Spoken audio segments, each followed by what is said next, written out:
Hi everyone, I'm Heather Poduska, star maker for entrepreneurs who want to unlock their potential, command any stage, and make blockbuster profits. Welcome to Thrive, the show where I bring you tips, resources, and people to help you create a brand that makes you happy and profitable. Here we go. Hi everyone, I'm Heather Poduska, founder of the Brand Star Academy, where I teach entrepreneurs how to become powerful, profitable speakers. Welcome to this episode of Thrive, How to Embody Confidence, with my guest, Nancy Martin. Nancy Martin is an abuse prevention expert and an empowerment coach for women and young girls. She teaches women and young girls how to embody confidence, to get to their core confidence so they can avoid becoming victims of abuse. Nancy also is an international best-selling author of the book, Dance Your Way to an Empowered Self. She uses her unique dance background combined with coaching skills to help women understand how to use their bodies. And on this episode, we talk about that. What does it mean to embody confidence? What is core confidence? Nancy shows us a really cool exercise, I do it with her, that shows us how, when we use our body the right way, we look strong and powerful and like somebody that you don't want to mess with.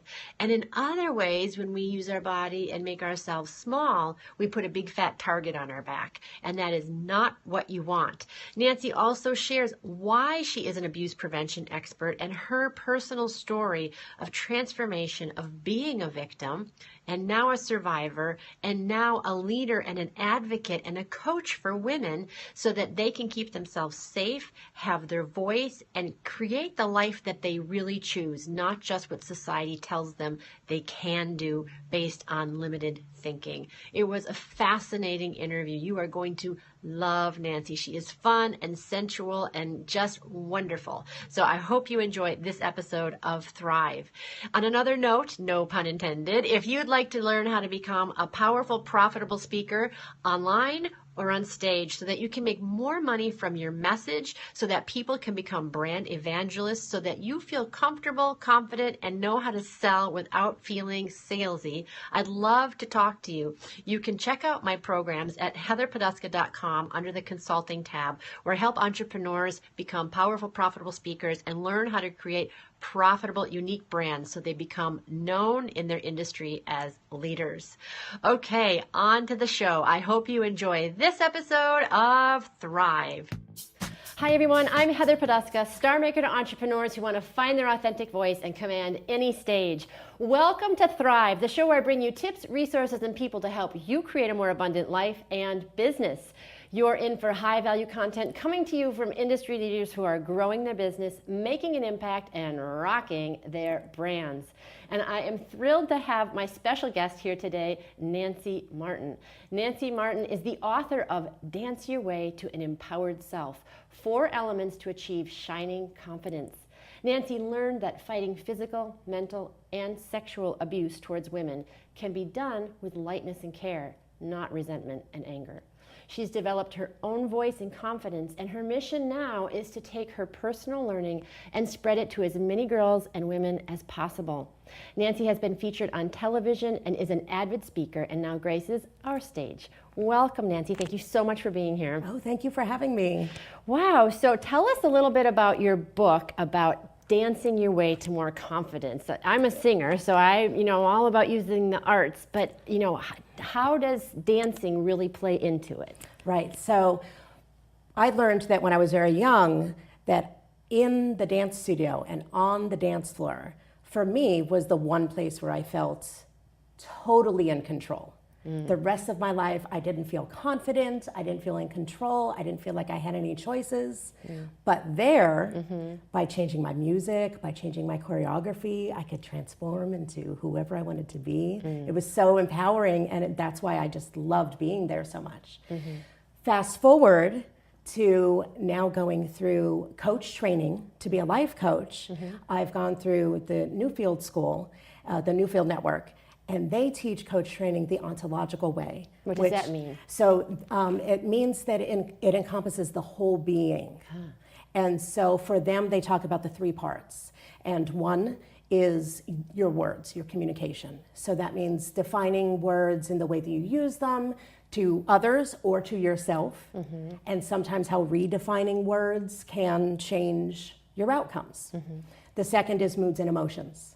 So how the feelings that you're feeling can alter your choice of words and vice versa. And then there's the body. And so we all know that when we get stressed, people say, well, just take a deep breath. And that's just one sign of how our bodies can drastically change our moods and therefore the way that we communicate, the way that we make decisions, the way we talk to ourselves.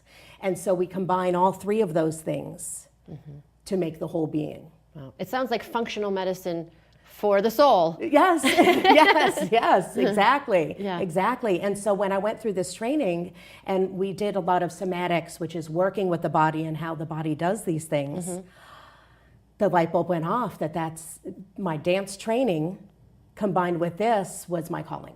I love that. There was a coach a long time ago, I think it was Andrea Lee, and she talked about your Reese's moment. Remember that old commercial in the 70s where the guy's walking with the peanut butter and the girl's walking with the chocolate and they bump and they yes. This is your Reese's moment. Right. And I did the same thing. I was a singer, an opera singer for a long time, and then I transitioned into entrepreneurship, and I was like, at the beginning people said, you don't need that. You just toss that out. And I was like, but I spent a lot of money and time and energy doing that. It must be useful. Right. And now combining it with speaker training and branding because of the performance. And as a performer, I totally get what you're saying. You have to embody. That's where the word comes from. That's right. Embody the confidence. Yes. So who are your clients? Who do you work with to help them get that release? Right. So one aspect of my clientele is that I work with dance studios. Okay. And so I can go in, because back when I was teaching and managing dance studios, I was able to help take one of the dance studios that I was working for from 1 to 5 locations in 4 years.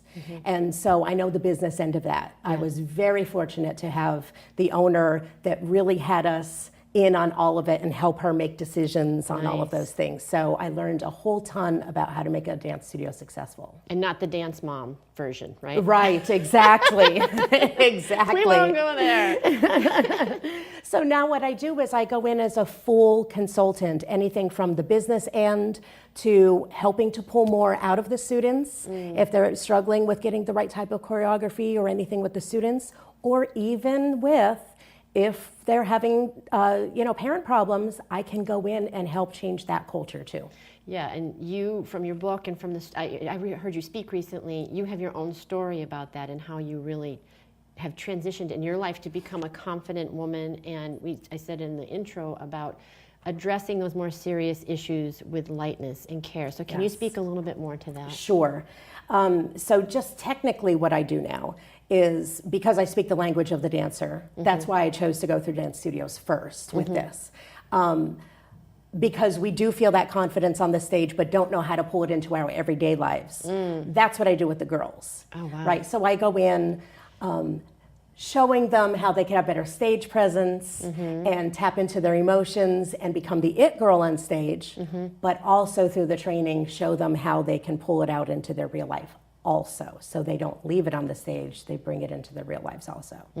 So for myself, yes, I unfortunately have had a history from being a very small child, having sexual abuse from a family member at a very small child, and then from there it just spiraled, between physical, emotional, and sexual abuse from various relationships growing up. And with all of this, working on myself, I feel like, although I had this really low confidence and felt like I wasn't worthy, occasionally, every once in a while, there was this little voice that said, no, there's more. I just got goosebumps. No, there's more. Yeah. And every once in a while, I would listen to it. And there would be a lesson to be learned, and then I would take that step up.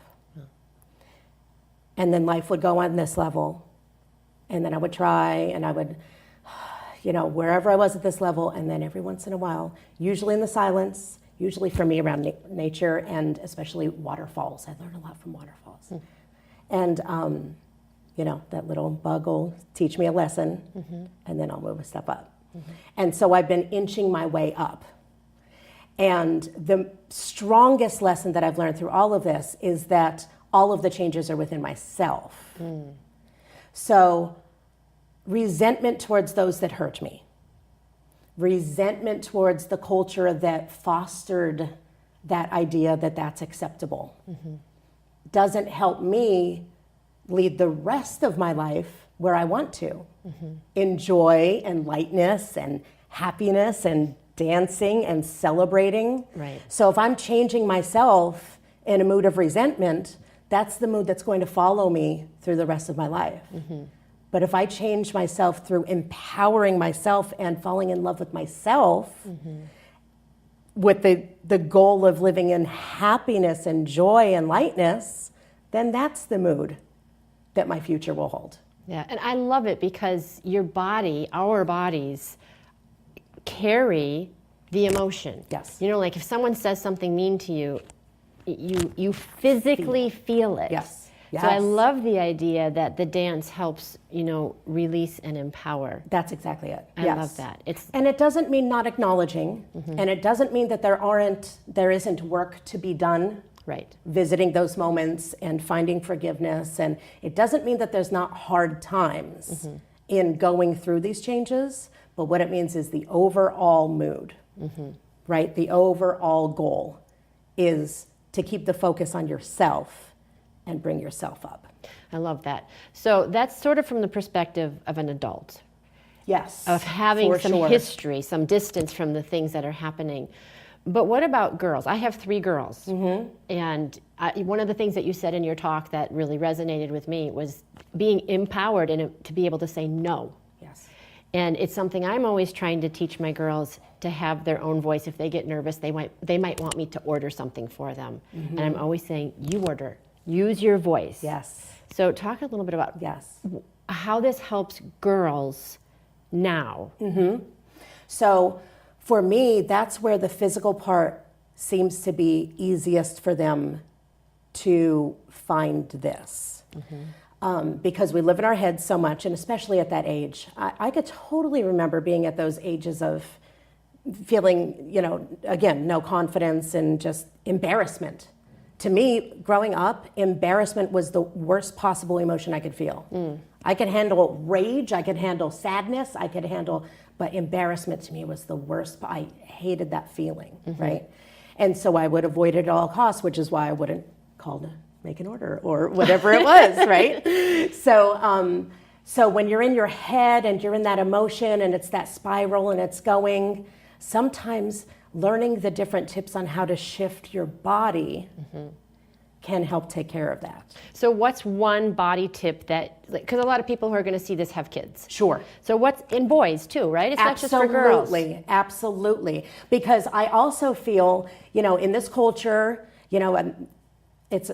I also feel that it is the boys and the men with the low self-esteem themselves are the ones that feel they have to prove something.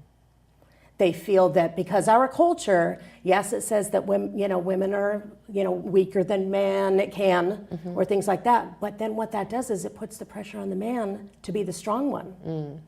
And then when he doesn't feel like that, he's looking for an outward proof. Right. No, I am the strong one. Look, I could do this. Yes. So it's absolute. I am all about just empowering all of us. I feel if we all can feel comfortable enough to be our authentic selves, everything would be different. And also little boys too, like absolutely, they're vulnerable as well. So absolutely. So what are some simple things that parents can teach their kids about having a strong, empowered body and being able to say no when it's appropriate? Right. Well, do you mind if we do a little exercise? No, let's do it. Let's do it. Let's do it. We can do it sitting. Okay. So if we take our posture up and we breathe fully into our belly, And we bring our chin up just a little bit above where you normally would. Pretend you're taking a selfie. So just That won't be hard, right? Just a little bit above where it would be, Okay. right? Mm-hmm. And if we bring our shoulders up and even our arms up and bring all of our focus all the way up and breathe in the air from up there and even give yourself a smile, which happened naturally for you, notice. Yeah. And from here, just talk about your day like, I'm having a wonderful day. It's Martin's on my show. It couldn't be better. Yes. And then let's bring it down. And we're going to roll our shoulders forward and bring our chin down. And now, talk about your wonderful day. Not as wonderful, is it, down here? Had a great day. Sun is shining, good weather in Boston, nice interviews I'm having, had good coffee this morning. Are you convincing yourself of these things to say right now? Yeah. Right. Yeah. So come on, shake it off. So notice how, for some people, when I do this in my workshops, they physically can't. I'll give them a phrase. I'll say, I am awesome. Yeah. I am beautiful. Whatever it is, they physically can't let the words come. Their bodies won't let them. That was really powerful because I felt like I could say it, but I wasn't excited. You weren't about feeling it. No. Right. No. Right. And so just that, and as we practice the extended versions of these postures, we can learn subtle ways to implement them in our everyday lives so that we're not asking our kids to walk around in school like this before a test so that they could feel great. It can be as subtle as the shoulders or the chin or where you're breathing. Yeah. It's so amazing because you think it's kind of silly. Right. But your body knows things that your intellectual brain doesn't. Exactly. Yeah. Exactly. I love that. Yeah. So what do you think that most women struggle with in their adult life to stay empowered? Yeah. I wonder if I have a feeling that statistically, so many of us have, statistically, I think all of us have encountered some type of sexual discrimination in some way. Even just being a victim of misogyny in a conversation or being hit on in a really inappropriate way. I think we all have felt what that's like.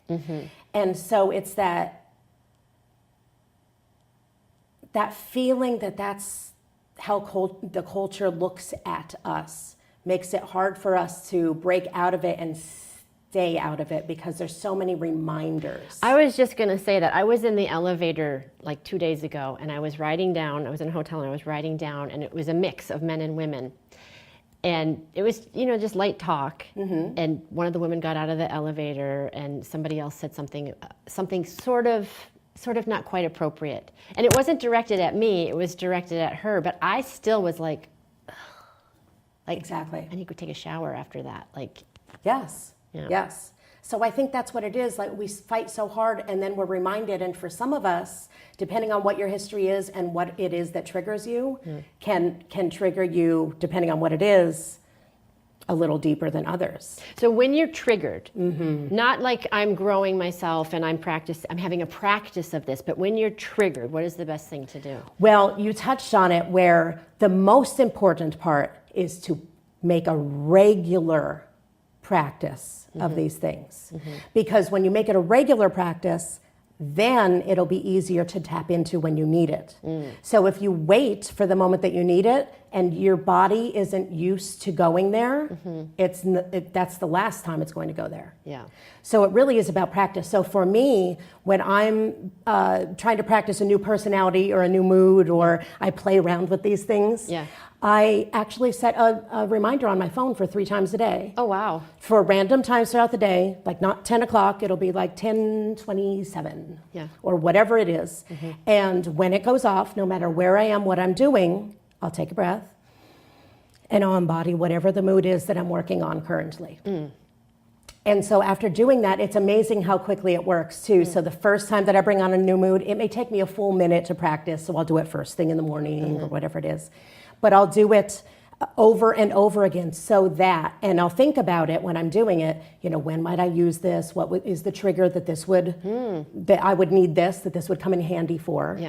And keep doing that so that when the trigger happens, you have that anchor of that memory of, oh, this type of trigger, I can do this to combat it. I like that. It's very intentional. Yes. Very intentional. But it is about the practice. It's about the practice building up. Yeah, I love that. So that you can use it. I love that. And that kind of circles back to what you were saying before, is with that little voice, you took it to the next level, little voice, and it's a practice and building that muscle. Exactly. That's exactly it. Yeah. Yes. So what is that little voice telling you now? What's the next level for you? So the next level for me is that breakout, is that finding that way to reach as many women and girls as possible with this message, because I do feel it's a calling. Yeah.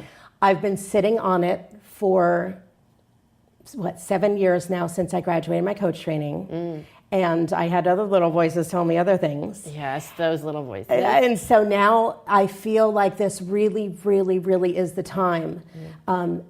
Not in a political way, but just to say these past couple years, a lot of things have bubbled to the surface. Yeah.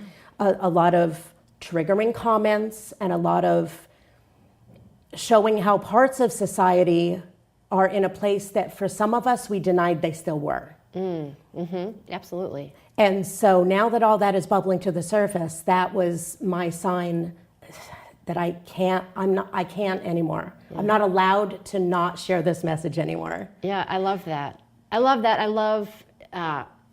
in divine timing. Yes. Divine timing. Yes. I just posted something the other day. I said, don't rush the masterpiece. Yes. Right? Yes.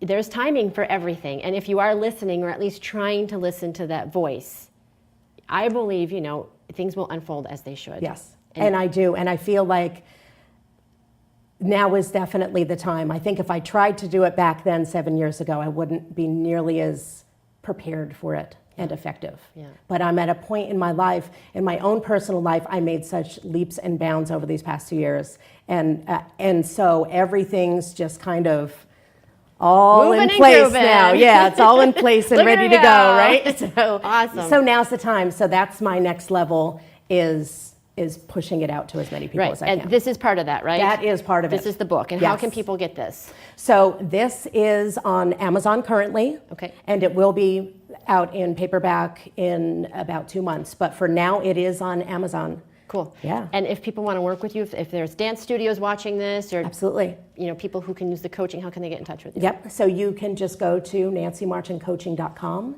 and there is where you can connect with me to either work with your dance studios or to speak at your events, or even just one-on-one to get your jam on. Yeah. Go dance and let's with Nancy. dance. Yes.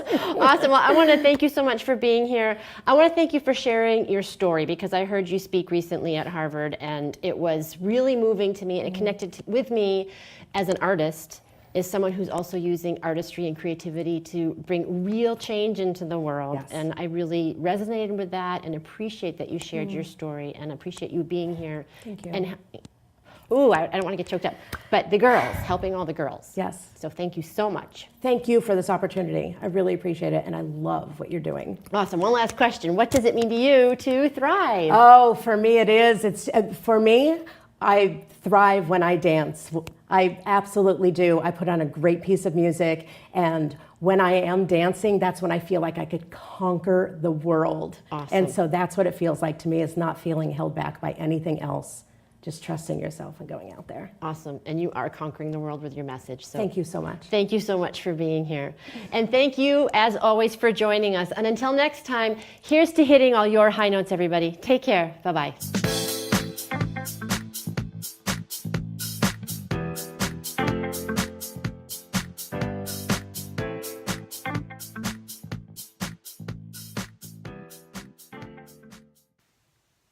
Hi everyone, it's Heather again. I hope you enjoyed this episode of Thrive. Every week we try to bring you people and information to help you change your life for the better, to grow your business, to expand your thinking, and to open your heart. If you did enjoy this content, I would so appreciate it if you would go to iTunes and review us. Let us know how we're doing. We'd love to hear your thoughts and your feedback. And if you found this information helpful or useful in any way, please share it on out. Let your friends and family know know about Thrive. And finally, if you'd like to know more about me, you can visit me at heatherpoduska.com. Until next time, here's to hitting all your high notes.